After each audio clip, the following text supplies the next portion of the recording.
Treasurer, welcome to 7:30. Thanks very much, Sarah. No government in a generation has faced this level of inflation. Do you simply have to trust the Reserve Bank not to push the Australian people to the brink? Well, the Independent Reserve Bank will make their decisions. Our focus as a government is firstly not making things harder for the Reserve Bank to do its job, but also to focus on where we can actually make a meaningful difference. And for me, the obvious place to start is on the supply side of the economy. Explain what that means to people who don't have economics in their background. Well, when people go to the supermarket, often when something they're looking for is not on the shelf, it says on there we're having problems with our supply chain. And that means there's a labour shortage, there's an issue with transport, there's an issue with some part of that good getting to you, which has become clogged up. And during COVID, that was especially the case, but in the aftermath of the worst of COVID, the same has been true. And so what we're focused on, things like training more people for these skills shortages, childcare, making sure people, if they want to make that choice to work more and earn more, they can, cleaner and cheaper, more reliable energy, investing in advanced manufacturing and the care economy. All of these things will make a meaningful difference, not overnight, admittedly, but they will make a meaningful difference. I want to come back to the timing for that. We'll just park productivity gains and come back because they are indeed not immediate. Right now, you've all but confirmed that you're going to remove the fuel excise relief and the pandemic payments when they expire. I mean, is it putting it too mildly to say that Australians are going to have to tighten their belts much more in the coming months? Well, I think they already are. I think a lot of Australians that I speak to, they're trying to substitute one part of the household budget for another, and when interest rates go up, that obviously becomes that much harder. And what I've tried to do, not just about the petrol excise, but more broadly, every minute that I've been the Treasurer of this country, is to take people into my confidence. That's what I did today by releasing those updated forecasts, so that people know the sorts of pressures that we're dealing with in the economy and in the budget. And of course we would like to extend some of this cost of living relief for as long as we can, but we need to be serious. Going to? No, because we need to be serious about these budget So just to be constraints. clear, that is a confirmation on the fuel excise, it's going to go? Well, I've said repeatedly for some time now that your viewers shouldn't expect us to continue that. It costs some billions of dollars even to extend it by 6 months, and the budget can't afford that. Australians are already paying, as you've just described, a very high price for circumstances that are way outside of their control, including in the Ukraine and China. So what's going to happen to Australian households if the rest of the world goes into recession? Well, obviously we'll feel the impact here. And the forecasts I released today were really about saying that when interest rates are rising and the global situation is deteriorating, obviously that will slow our own economy here at home, and Australians will feel the consequences of that. Now, some of that is out of our control. Russia, Ukraine, China, we've got fears around the American economy as well, and more broadly about the global economy. But we're also seeing the costs and consequences of a wasted decade. Some of these issues have been around for a long time. Let's talk about the people who will suffer the most in this immediate term. The Australian Council on Social Services says the impact for people living in poverty is crushing. It's a big word and it's something you understand very particularly from your own electorate. Can you offer any relief for that nearly 1 million Australians living on $46 a day? Well, when it comes to JobSeeker, we've been upfront about that as well. You know, we don't have room in the budget to fund even things that we would really like to do for people who are doing it especially tough. And so we've got to work out where we can responsibly make the most difference. We are making medicines cheaper for people. We are making childcare cheaper for people.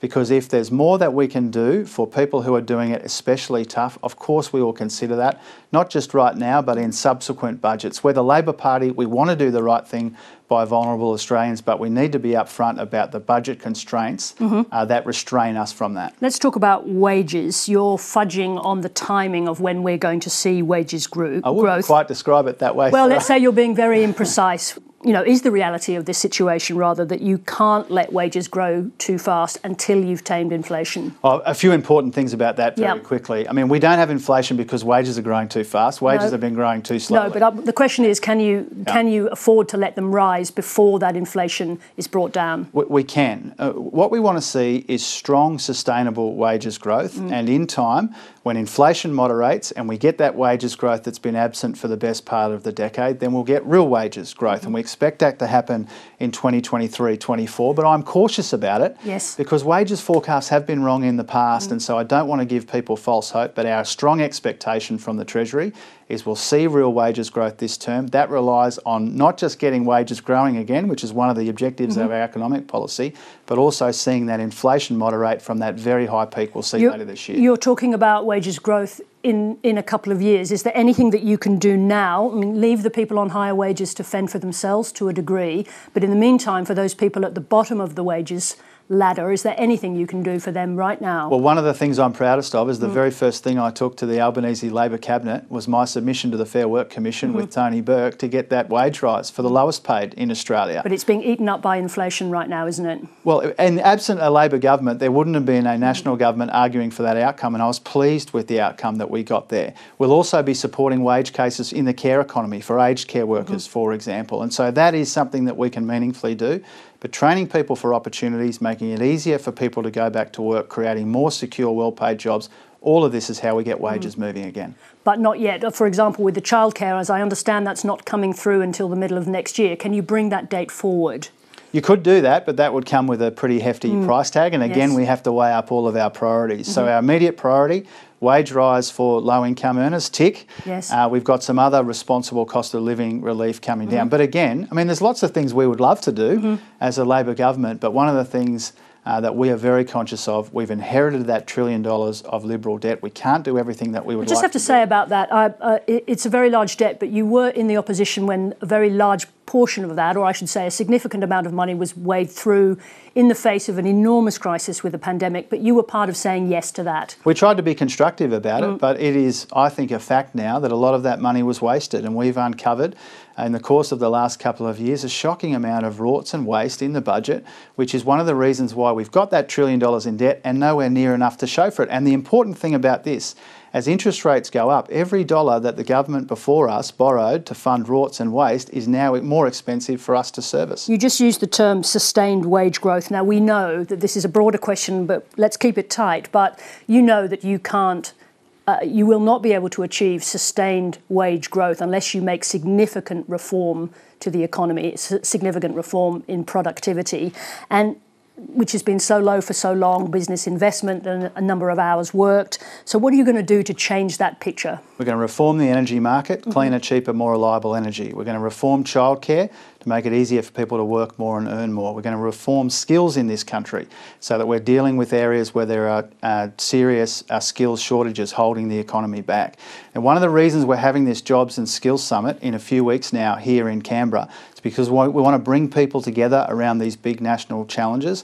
That will be a point of the summit, but also a point of the Albanese Labor government to bring people together after a decade of division to recognise we've all got skin in the game here.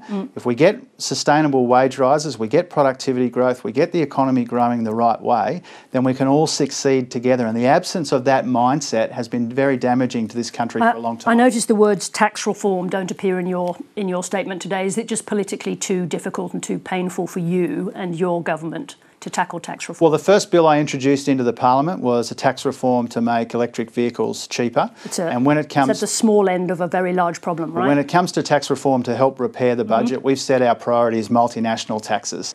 Let's talk about the budget. You said today our government must make the hard decisions necessary for responsible budget repair. Does that mean reconsidering some of your election commitments?